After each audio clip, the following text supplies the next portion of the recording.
சென்னை ராயப்பேட்டை அதிமுக தலைமை அலுவலகத்தில் தென்சென்னை மாவட்ட நிர்வாகிகள் கூட்டத்தில் எடப்பாடி பழனிசாமி உள்ளாட்சி தேர்தலில் ஒற்றுமையாக செயல்பட்டு கட்சியின் பலத்தை நிரூபிப்போம் என பேசியிருக்கிறார். ஆனால் கள்ள யதார்த்தம் அதற்கு நேர்மாறாக இருக்கிறது என தகவல்கள் வெளியாகியிருக்கிறது. அதிமுகவை போல ஜனநாயக கட்சி இல்லை, துரோகிகள் வெளியேறியதால் தொண்டர்கள் உற்சாகமாக இருக்கின்றனர். அரை நூற்றாண்டு பாரம்பரியத்தை யாராலும் அழிக்க முடியாது என எடப்பாடி மேடையில் பேசுகிறார்.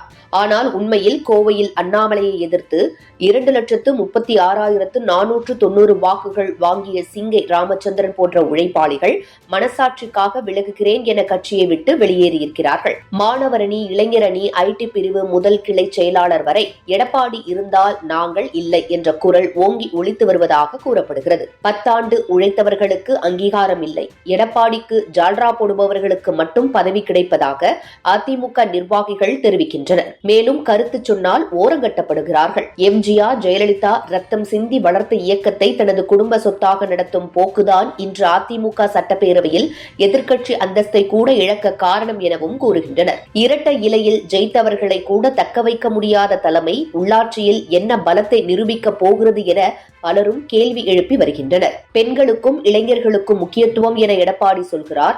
ஆனால் நடைமுறையில் இளைஞர்களை முன்னிறுத்தாமல் உடைத்தவர்களை புறக்கணித்து கட்சியை அழிவு பாதைக்கு கொண்டு செல்வதாக தொண்டர்கள் கருத்து தெரிவித்து வருகின்றனர். இந்த நிலையில் இந்த குழப்பத்தில் இருந்து அதிமுகவை மீட்க ஒரே வழி தலைமை மாற்றம் மட்டுமே என அனைவரும் தெரிவிக்கின்றனர்.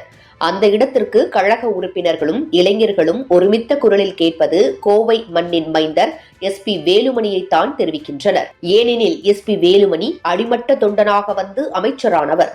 தொண்டர்களின் வலி அவருக்கு தெரியும். அனைவரையும் அரவணைத்து செல்பவர், உழைப்புக்கு மரியாதை தருபவர். வேலுமணி தலைமைக்கு வந்தால் இளைஞர்களுக்கு அங்கீகாரம், அரவணைப்பு, எதிர்காலம் என 3 உறுதிகள் கிடைக்கும்.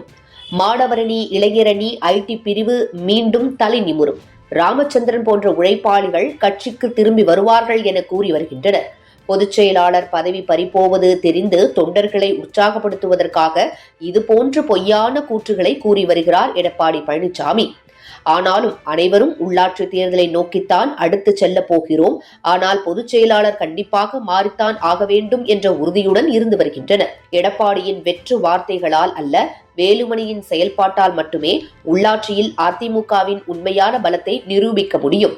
மேலும் உள்ளாட்சி தேர்தலுக்கு நாங்கள் ரெடி, ஆனால் நிச்சயம் பொதுச் செயலாளர் மாற்றியாக வேண்டும் என கூறப்பட்டு வருகிறது. கோவை முதல் கன்னியாகுமரி வரை அடுத்த பொதுச் செயலாளர் SP வேலுமணி என்ற கோரிக்கை வலுத்து வருவதாக கூறப்படுகிறது.